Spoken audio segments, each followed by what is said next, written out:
Good afternoon. It's Tuesday, the 2nd of May 2017, just after 1 o'clock. Welcome to UK Column News. I'm your host, Brian Gerrish. With me in the studio, Mike Robinson. And we're delighted to say we're joined by live video Skype link by Mark Anderson from American Free Press and also the Truth Hound blog. Yeah. Where do we start? I think we better start with May Day, which of course produced scenes of violence across the world. So if you just have a little look on YouTube here, there's footage from Germany, from France, from Italy, from the States. And some of this was just outrageous, particularly in France, petrol bombs being used. This policeman seriously burned. And what I'd just like to bring home to our audience, of course, is this is exactly the action which so many governments around the world love, because the moment the demonstrators using violence on the streets, the governments can get extra funding for ever more brutal police, and then they can produce the clampdown, they can move towards the curfews. So this type of violence is wrong. And of course, it only takes a few of George Soros's paid agitators to help create this sort of situation on the streets. So our message is very clear. If you want to stop the violence that governments are employing, then we have to be very, very measured and calculated in what we do. But of course, that doesn't mean take no action. It means take the right action. And I'll just give a mention also to Sergeant Al Blackman. Of course, he was released just before the weekend. But I was intrigued by this article in The Guardian, where he's quoted as saying, "Being out of prison is an immense feeling, but I am very conscious that my sentence is not complete. I have been released on license, and there are certain conditions which I must and will respect." Well, the UK column has consistently said this man was a conservative political prisoner. His imprisonment was designed to attack the morale of British armed forces. And we're going to guess that his conditions include gagging and a limitation on what he can say about prosecution of unlawful wars by the British government. So very, very dirty dealings. And of course, when was Al Blackman released? Just at the right time for the Conservatives to cruise off. Aren't we nice people? We've actually let him out after 3.5 years. It's pretty cynical stuff, Mike. Yes. Well, let's move across the pond then and bring Mark in a second. And first of all, we'll start off with Trump's latest reaction to North Korea. Now, I have to say that the ability to turn 180 degrees on a dime seems to be the feature of the modern political leader, Brian. And whether it's Jeremy Corbyn on the Bradbury Pound or Theresa May on whether to hold a general election or not, or Donald Trump on just about anything. But yesterday he told Bloomberg News that it would be appropriate for me to meet Kim Jong-un, and I would be honored to do it. He said, if it's under, again, the right circumstances, but I would do that. He said, most people would never say that, but I'm telling you that under the right circumstances, I would meet him. We have breaking news. So, Mark, where is Donald Trump's foreign policy at the moment? Does he actually know what he's doing? Is he just getting so many competing voices around him that he's not quite sure which way to move?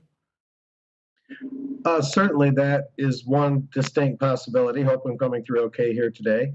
The big question with Donald Trump is this the way he is, or is this the way his advisors are urging or prodding him to be? He's got this neoconservative circle.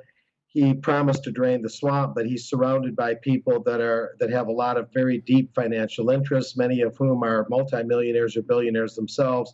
And so the neoconservatives in the West Wing of the White House are certainly a big factor. His son-in-law, Jared Kushner, and H.R. McMaster has a very neoconservative pro-war attitude, as does Mattis, the defense secretary. So the big thing with Trump is just who's in charge, Donald Trump or the pro-war neoconservative wing? That is one very important question that's not fully answered yet. Okay, well, let's move on to Yemen, because this is Todd Young, United States Senator for Indiana.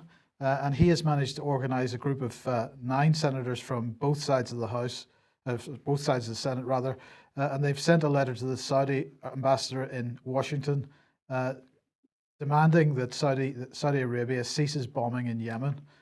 So this has been led by Senator Todd Young. It includes Senators Chris Murphy, John Boozman, Patrick Lee, Cory Booker, Jeff Markley, Richard Durbin, a number of others. And they're saying that they want to alleviate the suffering of the Yemeni people. They want to lead full support to Defense Secretary Mattis' call for political settlement in Yemen, and they call upon the Saudis to refrain from bombing.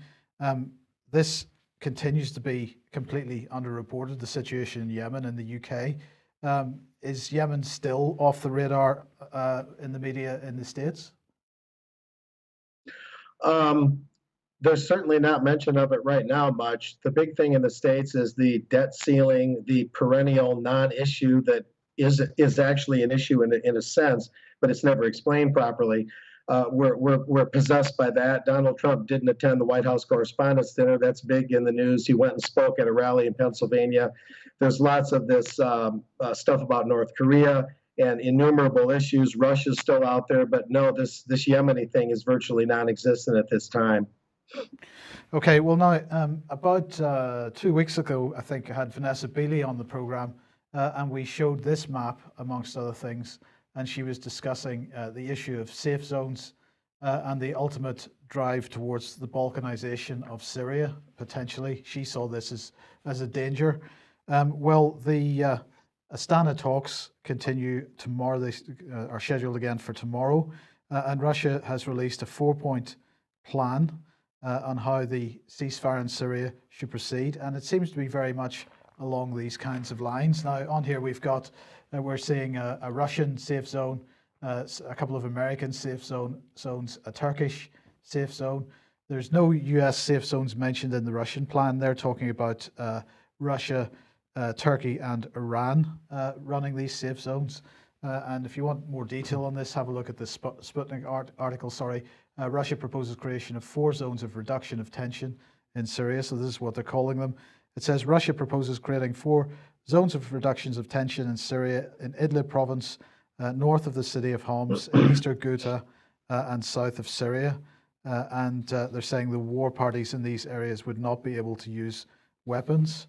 They're saying that it's necessary to create conditions to drive out ISIS and Jabhat al-Nusra terrorists. They say that they're creating safety lines along all the borders of the de-escalation zones in order to avoid direct fire between the sides of the Syrian conflict. And they're saying that Russian proposals on de-escalation in Syria envisage possible deployment of guarantor states' armed groups in the country for ceasefire monitoring and the creation of joint working group to elaborate a plan with de-escalation orders shortly. So, as I say, they're talking about Russian safe zones, Turkish and Iranian. So you heard it here first, because Vanessa was talking about this a couple of weeks ago, extremely concerned about it.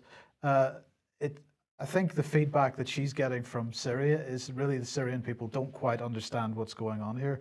But clearly, we're talking about Russia, Brian, and therefore they're playing a particularly clever game of chess, perhaps. That's what I think's going on, because on one hand we've got a number of people who say, oh well, the Russians have done what they've done, but you watch, they're going to play the same hand as the US, they're in the same global game. I think there's something very subtle going on here. Of course, it's the US and the UK that are pressing for regime change. Assad has got to go, and then we're going to break up and partition the country. So what have the Russians done? They've got in first. They've made the suggestion. They're not saying Assad's got to go. They're saying Assad stays, but we need to actually get the country more secure by bringing in these safe zones. So more or less, it's now thrown the whole debate back in the UK-US camp, and I think it's going to make it very difficult. Absolutely. For them, sorry. Yes. For the US and UK. Absolutely. Well, in parallel, of course, we've got this whole rhetoric over chemical weapons use in Syria, and over the last number of weeks, suggestions from the UK that should there be any further chemical incidents in Syria, that the US and the UK would have to get involved in some way. Well, here we have Human Rights Watch, George Soros-backed organization, of course, saying that Syrian government forces have used what they're describing as deadly nerve gas in 4 recent attacks. They say it describes a clear pattern of chemical weapons use that could amount to crimes against humanity. Of course, there's no evidence presented. Well, it's a minor problem for the US and UK. You don't need evidence if. Absolutely not. No evidence required. According to Kenneth Roth, the executive director of Human Rights Watch, he said the government's use of nerve agents is a deadly escalation and part of a clear pattern. In the last 6 months, the government has used warplanes, helicopters, and ground forces to deliver chlorine and sarin in Damascus, Hama, Idlib, and Aleppo. That's widespread and systematic use of chemical weapons. Let's see the evidence, please. And I'll just mention this article that's gone up on the UK Column website yesterday, because this next 4 weeks is the critical time. We had Boris Johnson saying a week or so ago that, of course, the issue of whether or not Parliament would have to give approval to military intervention for UK military intervention in Syria, that issue would have to be tested. Well, of course, we now have the situation that as of tomorrow, Parliament is dissolved. Therefore, there is no Parliament to make a decision either way. And I'm suggesting here that that is puts us into a high-risk period for intervention. And I end up here quoting Vanessa from yesterday, making the point that the White Helmets have moved into a particular area of Syria, and she's expecting to see a new chemical weapons video appearing in the not-too-distant future. That's all it would take. And so I think that's why we're in this high-risk. And then we would have a decision made by, not a Westminster decision, but this would be effectively an emergency meeting by Boris and Fallon and Theresa May. Well, exactly, because while MPs lose their seats, while there's a general election, they vacate their seats, they're unemployed as MPs, including Theresa May. She is unemployed as an MP, but she is never unemployed as a Prime Minister until there's a new government formed. And so the executive continues to operate, and she would simply use the royal prerogative to cause the intervention. Yeah. Meanwhile, the public's kept in the dark. Absolutely. Yeah, totally. Do we want to bring Mark in here for a bit of comment? Any thoughts, Mark? Certainly, it's a very perilous time. You guys are very astute in bringing this out. That's the main thing I would say. The executive always leans towards war. That's, of course, an historical lesson that we all ought to know if we don't know it already. And this harkens back to 2013 when I met Congressman Justin Amash in Battle Creek, Michigan, and they signed a letter to then President Obama against a U.S. intervention in Syria. And at that time, the bombs were ready, the planes were ready, I understand, to go into Syria for the first alleged chemical attack. So this is recycling now 4 years later, from the summer of 2013 till now. They just won't give up. They don't want to take no for an answer. The U.S. and the U.K. could not go into Syria then, but they're chafing at the bit to go in now. And all indications are that they'll very well likely try this trick, this maneuver that you guys are talking about. So they don't want to give up. They don't want to hear the word no, like the Congress tried to in the U.S. back then. They tried to say no. So they don't want to hear it. The neoconservatives are relentless. So you guys are pointing out something very scary, but very important to get out there. So we'll see if they can hold off war once again. Adrian in the chat box making the point that Assad had invited the Organization for the Prevention of Chemical Weapons to Syria to investigate the most recent alleged attack. This is something that the Russians have called for as well. I think the OPCW is now an utterly discredited organization because they're basing their allegations of recent chemical attack in Idlib on what? On testimony from the White Helmets, which in itself is a discredited organization now. They didn't go there. They didn't get any on-the-ground data. They didn't do any kind of forensic investigation on the ground. All that happened was that bodies were sent to Turkey, and apparently, if you believe the British government, some bodies were sent, or some material anyway, was sent to Porton Down. and they were able to identify sarin, or as they described it, a sarin-like substance, as part of those autopsies, and that whatever material was sent to Porton Down. Nobody knows what the circumstances were. How did those people get killed? Were they killed? Seems to have happened in the Rashdeen. Yeah, it's bus the bombing. provenance, isn't it? It's Yes. the provenance of the evidence and the due diligence in how that evidence is then handled on its journey back to a lab to be forensically investigated. And of course, there's no provenance and there's no due diligence, so any results are automatically highly suspect. Absolutely. Well, let's move on to other defence matters now. A couple of weeks ago, we had this image of the F-35 up, and the headline was "Stealthy Price Tag." Well, it appears it's not such a stealthy price tag anymore, because this is the GAO, the audit office in the United States, basically pushing out a report yesterday saying F-35 Joint Strike Fighter, DoD needs to complete development testing before making significant new investments. What are they saying here? They're saying that cascading F-35 testing delays could cost the Department of Defense over $1 billion more than currently budgeted to complete development of the F-35 baseline program because of problems with the mission system software. It was the mission system software that was being crowed about in recent war games, I do believe. Well, they were crowing about it, Mike, as if it had been fixed, but clearly it hasn't been fixed. We don't know whether the engine problems, the tendency to burst into flames, has been fixed. We don't know if the corrosion problems have been fixed.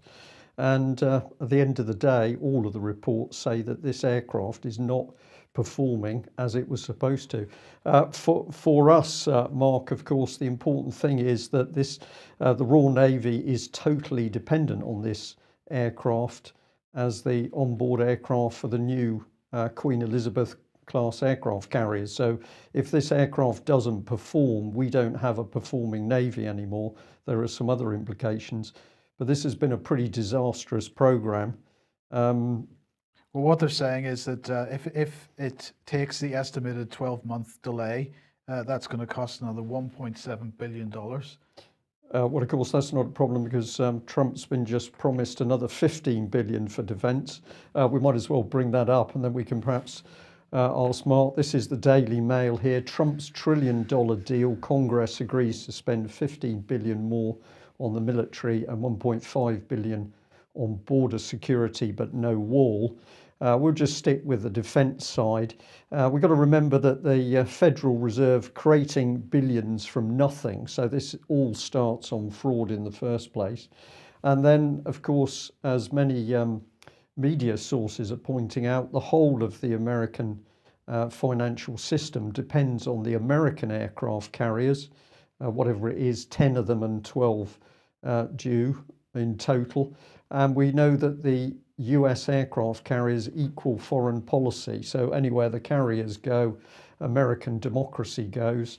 But this is the other point, with the American money, defense money, flooding the defense procurement market, we are predicting that we're going to see the demise of British Aerospace, BAE Systems and Rolls-Royce, because at the moment the two British companies have too few orders, so the value is very low, and this American money is going to pose a direct risk.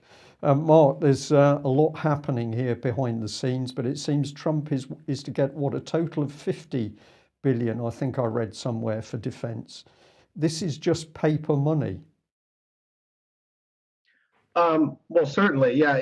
It's interest-bearing money. That, the creation of money by banks is not necessarily itself the problem. It's that it's created in a usurious, interest-bearing, monstrous, ever-growing debt.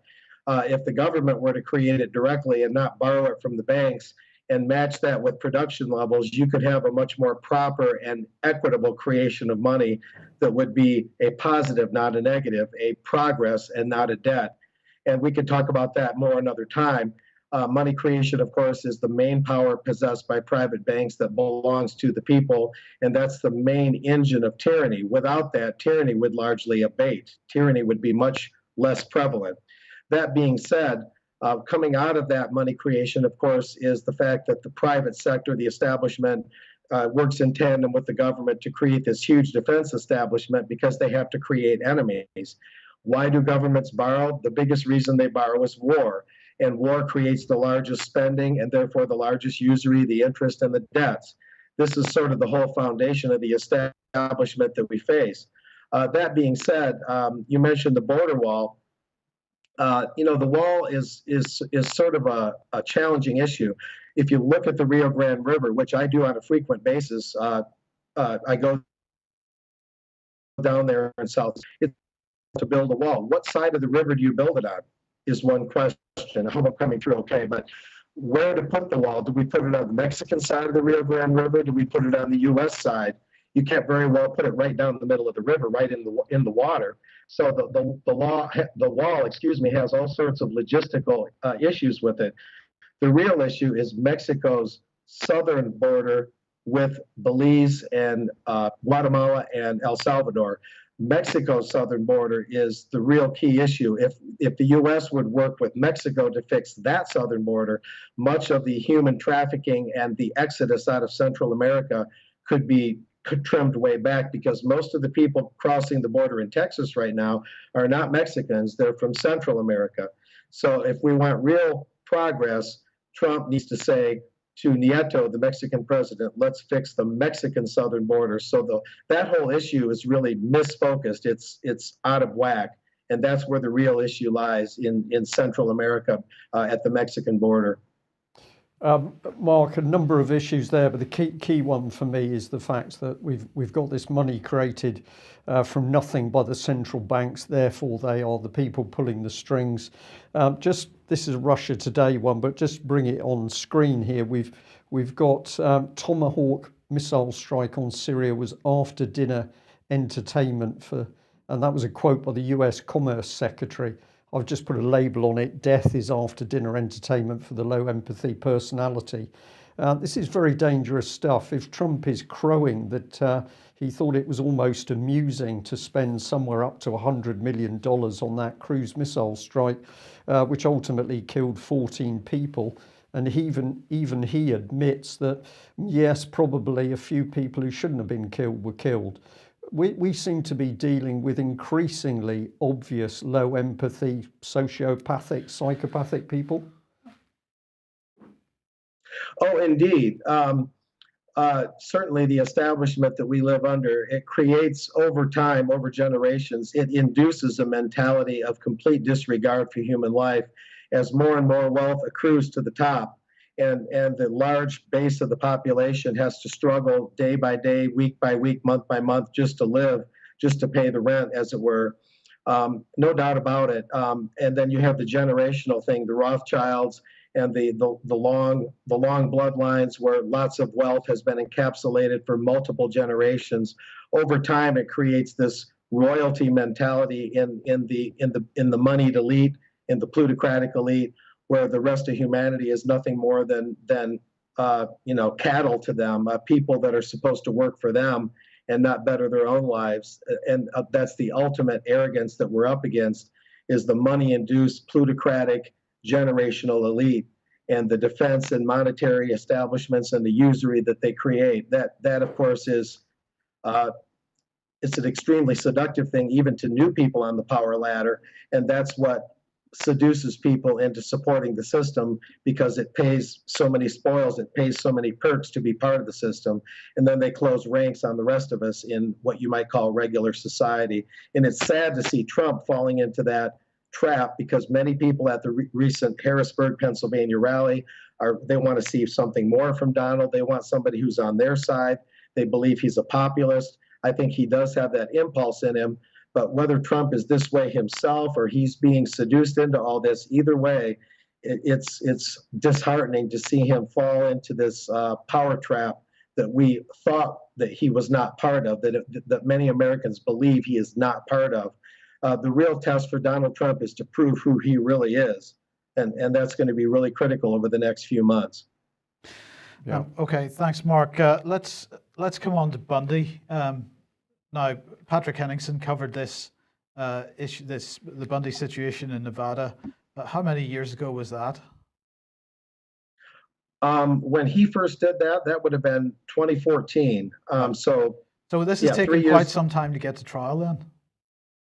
Oh, yes. The whole idea of a fair and speedy trial, as understood in U.S. Jurisprudence and the U.S. Constitution, the very idea of a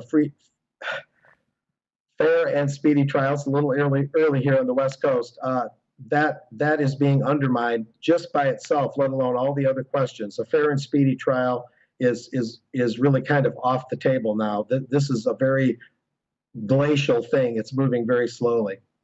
And so what's going on with it then? Well, the very latest is that in the first of 3 trials, 4 of the 6 were found not guilty by the 12-member jury, and that was on April 24th, if memory serves. The other 2 were found guilty of some charges. And then there's 2 more trials in the 3-part case here.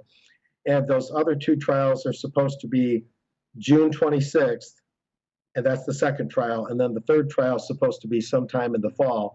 Now, they're going to retry the 4 that were found not guilty. The government is very insistent that the Bundy people, Cliven Bundy, his sons, and their supporters, the government is very insistent that they're a far right-wing menace, a virtual militia that committed some sort of virtual insurrection when they protested Bureau of Land Management property rights at that famous standoff in April of 2014. So the government doesn't want to give up, so they're going to retry those first 4 that were found not guilty. And get this, the retrial date is also June 26th, which is the same date as the second trial when that one's supposed to begin. And that's the high-profile one involving Cliven Bundy and a couple of his sons and the radio journalist Pete Santilli. And Cliven has a total of 4 sons involved in this. And so it's very glacial. The government doesn't want to give up. And one of the latest things is that Ryan Bundy, one of those 4 sons, has filed a lawsuit, and that was just a week ago Monday in U.S. District Court in Nevada. And he's saying, Ryan Bundy, that he's been forced and threatened to undergo oppressive, intrusive, and unlawful body cavity searches. And he's saying that these intrusive body cavity searches are pretty relentless. And he's also claiming that he's been put in solitary confinement much of the time. Now, if you're in prison the whole time, why you would need constant body cavity searches is beyond me. But it seems to be an intimidation, an attempt to break him down mentally and physically and psychologically. And that's the very latest, is Ryan Bundy's suing over these strip searches. So a lot of things are coming up, but the government seems to be trying to shake these guys down, to keep them in jail as long as possible, and to break them physically and mentally and erode their defense, because so far, actually, they're winning. Bit by bit, the government is failing, and the government is very desperate to make things stick, and this is what they're resorting to, even strip searches. Okay, so you're there to cover this. So how much longer are you expecting to be on the West Coast then? I'm not sure. I'm a little bit on holiday and doing some news work right now. I'm covering this part-time. The more direct coverage will come up in latter June or early July. They're probably going to end up bumping the second trial into early July and challenge the idea of a fair and speedy trial even more because of their rather questionable, if not ridiculous, suggestion to have the retrial of the first 4 that were found not guilty by the 12-member jury. So the most difficult thing about this is for the alternative media to be able to cover this at all, because they keep moving the trial dates. And I almost suspect that's on purpose, so only the bought and paid for conventional media, especially the local, the Las Vegas Review-Journal, which is owned by Sheldon Adelson, I might add, the casino mogul who has supported with billions of dollars a lot of conservative politicians and tried to support Ted Cruz against Donald Trump. Adelson being one of the big money men in the U.S. political system. At any rate, he owns the Las Vegas Review-Journal, but the media, the government seems to be trying to stack the deck, so the alternative media is constantly having to reschedule, and will have a much harder time covering this. That's not proven, but that's what I suspect. Yeah. Okay. Well, I'll just add to that that those techniques being used in prisons seem to be operating in UK prisons as well, where people are clearly being harassed, victimised, and assaulted when they should be being protected by the state in prison. The opposite is happening in order to achieve political objectives. And where are we seeing this in particular? Well, we're seeing it around the government, the British government's attempt to cover up child abuse. So we're just bringing this advert for this unique conference happening in Perth tomorrow. Andy Peacher and his team have put this together. This is basically child abuse survivors and supporters coming together to say, well, if the government is not going to investigate, we are going to do it ourselves. So the event is all day from 9:15 to 5 at the Station Hotel, Leonard Street in Perth. If you can get to that, please do. There's live speakers and also some video talks. I've put in one of those. I'm sure it's going to be an excellent and much needed event. So if you can support, please do. Now, this morning on the Radio 4 Today programme, they were discussing Theresa May, Brian, and they were asking the question of, or they were highlighting the issue of Theresa May's public meetings. And, you know, she has expressed recently the desire to get out and meet the electorate. She's really happy to do that. She loves it. And so she's going to be doing lots of it.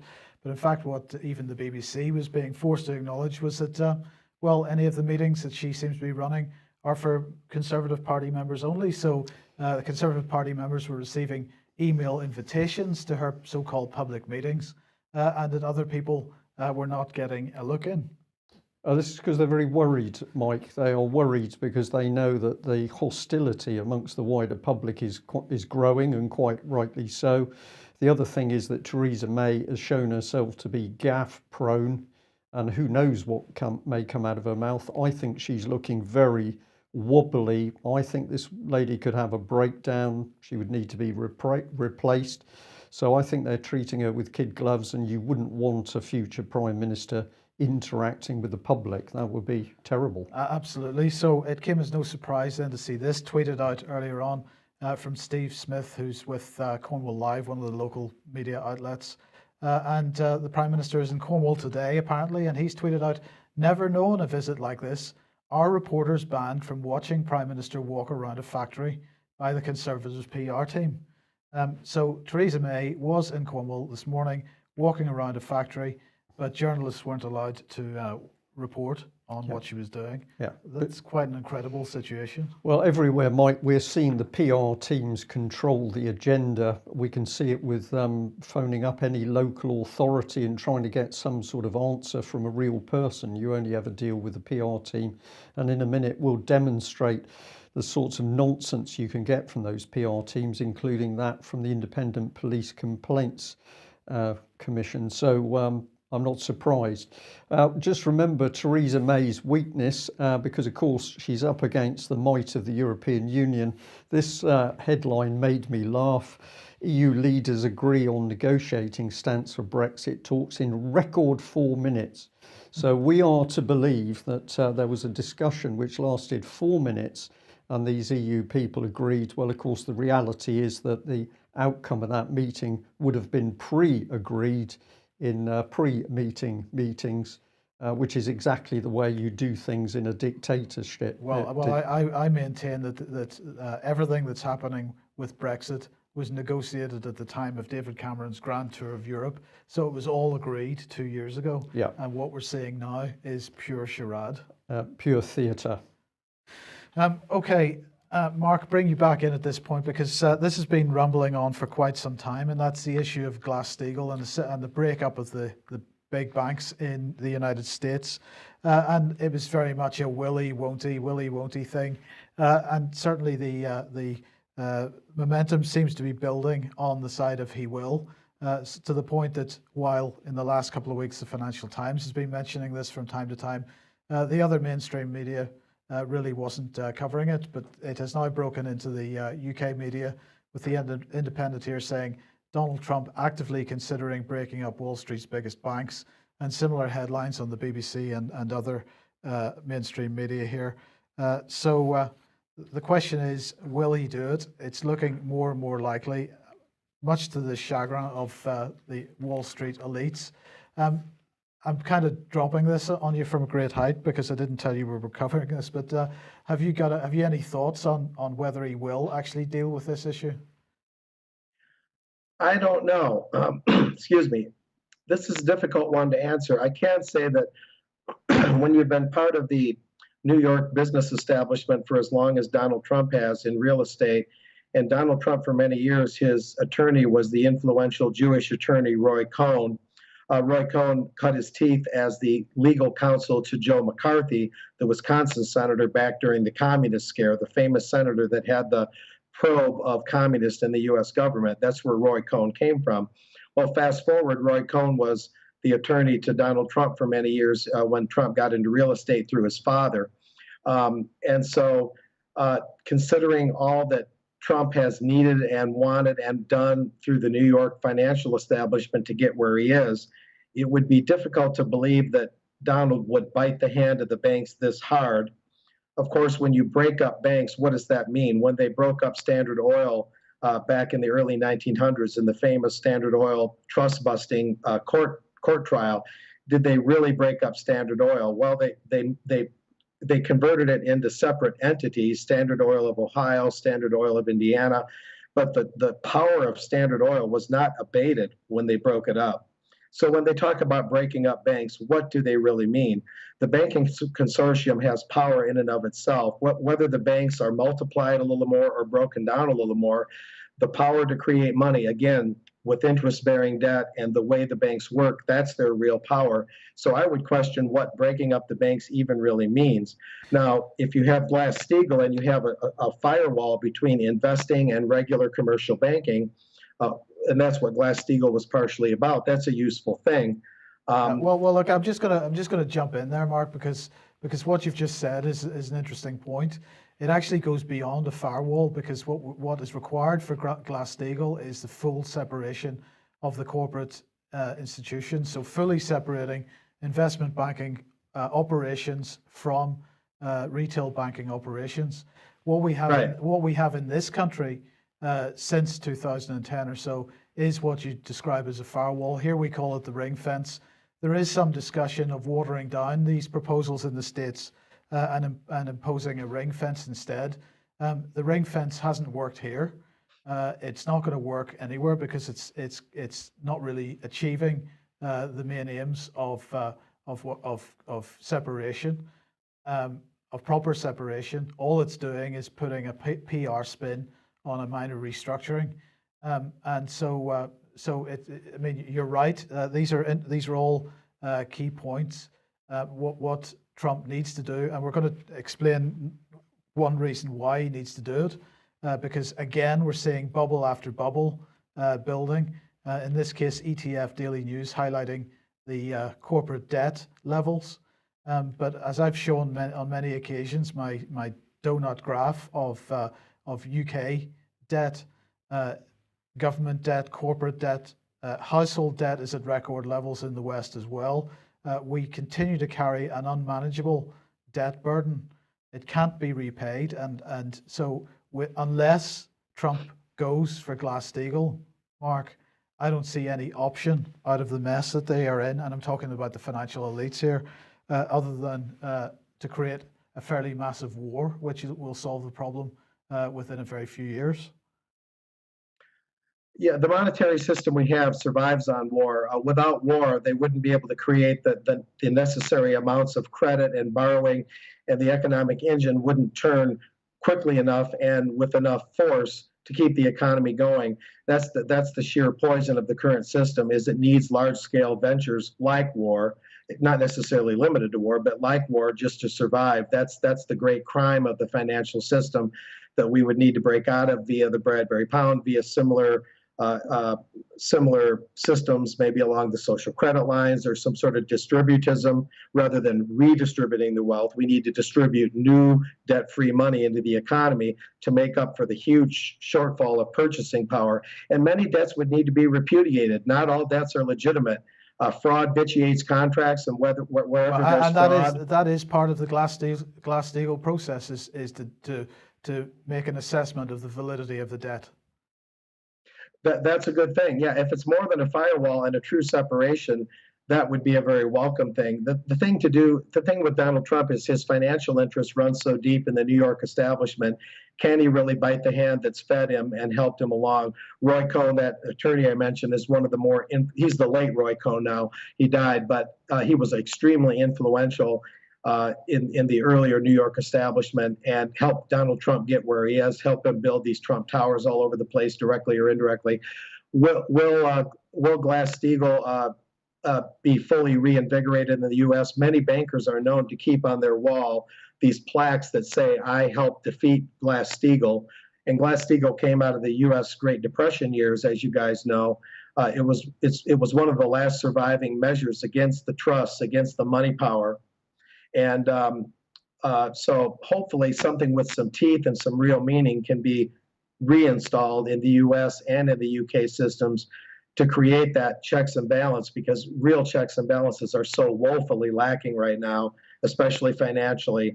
And so we'll see what happens. Of course, ultimately, we need real monetary reform and a whole revamping of the financial system, which is so corrosive now and keeping us all in the basement in terms of purchasing power versus all the debts and huge price structures that are out there.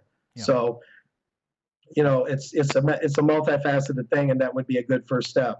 Okay. All right, excellent. Well, let's follow on from that.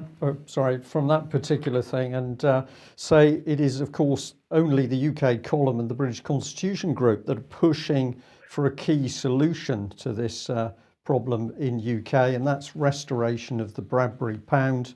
So this is essentially currency issued as credit on the wealth of the nation. If you've never read anything about this before, get onto the UK column website. You might start with this one, which is Bankers, Bradbury, Carnage and Slaughter on the Western Front. But there is a solution to the international banking cartel issuing money, which they've created from nothing. And the Bradbury pound is real. It was used. It's still regarded as currency by the Treasury, we understand. And restoration of this would start to take the lid off the banking cartel.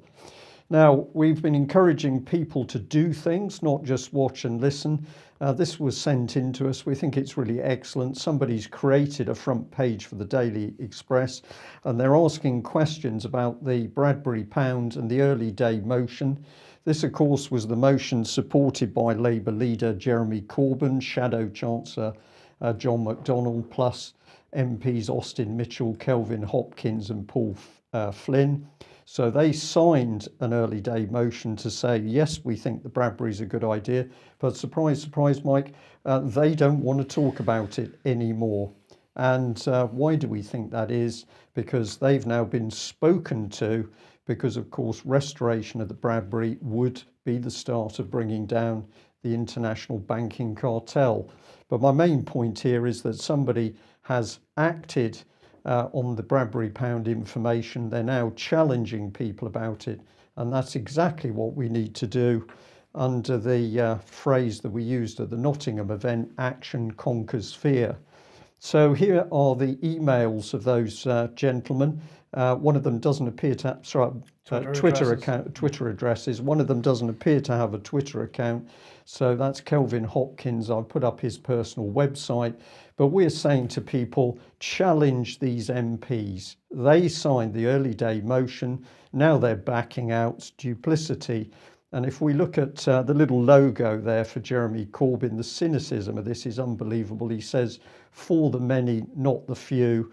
Well, actually, what he means is for the bankers over the money. So please challenge this man and his colleagues.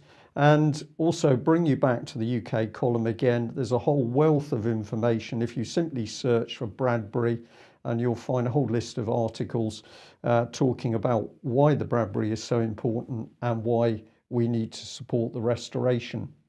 And one of the reasons we need to get into this, well, here it is. David Cameron has got so much money he can spend £25,000 on a garden shed to write in. I'm not sure he can actually write, Mike, but many people got on this and said this is outrageous, that we've got people in poverty as a result of his so-called austerity measures. No austerity for Cameron, and he's building Well, he didn't build it, of course. Somebody's built him this wonderful shed.